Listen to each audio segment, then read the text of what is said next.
Symposium. Plato. Final dialogue. Alcibiades' frankness provoked a lot of laughter, especially since it was obvious that he was still in love with Socrates, who immediately said to him, "You're perfectly sober after all, Alcibiades. Otherwise you could never have concealed your motive so gracefully. How casually you let it drop, almost like an afterthought, at the very end of your speech. As if the real point of all this has not been simply to make trouble between Agathon and me. You think that I should be in love with you and no one else, while you and no one else should be in love with Agathon. Well, we are not deceived. You've seen through your little satire play. Agathon, my friend, don't let him get away with it. Let no one come between us." Agathon said to Socrates, "I'm beginning to think you're right. Isn't it proof of that he literally came between us here on the couch? Why would he do this if we weren't separating us? But he won't get away with it. I'm coming right over to lie down next to you." "Wonderful," Socrates said. "Come here on my other side." "My God!" cried Alcibiades. "I always suffer in his hands. He kicks me when I'm down. He never lets me go." "Come, don't be selfish, Socrates. At least let's compromise. Let Agathon lie down between us." "Why, that's impossible," Socrates said. "You have already delivered your praise of me, and now it's my turn to praise whoever's on my right. But if Agathon were next to you, he'd have to praise me all over again, instead of having me speak in his honor, as I very much want to do in any case. Don't be jealous. Let me praise the boy."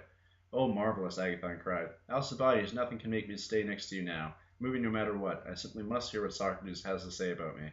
"There we go again," said Alcibiades. "It's the same old story. When Socrates is around, nobody else could even get close to a good-looking man. Look how smoothly and plausibly he found a reason for Agathon to lie down next to him."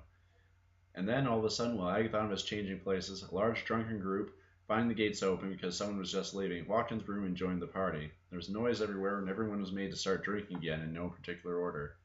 At that point, Aristodemus said, Eryximachus, Phaedrus, and some others among the original guests made their excuses and left. He himself fell asleep and slept for a long time. It was winter and the nights were quite long.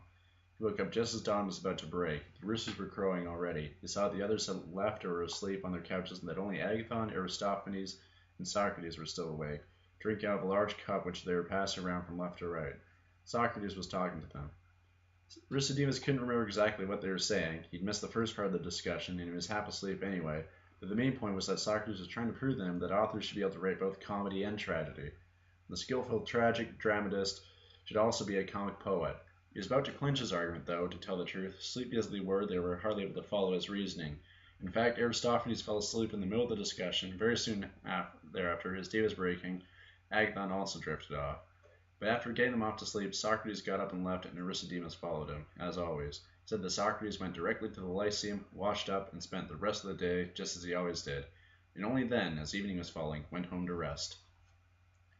The end.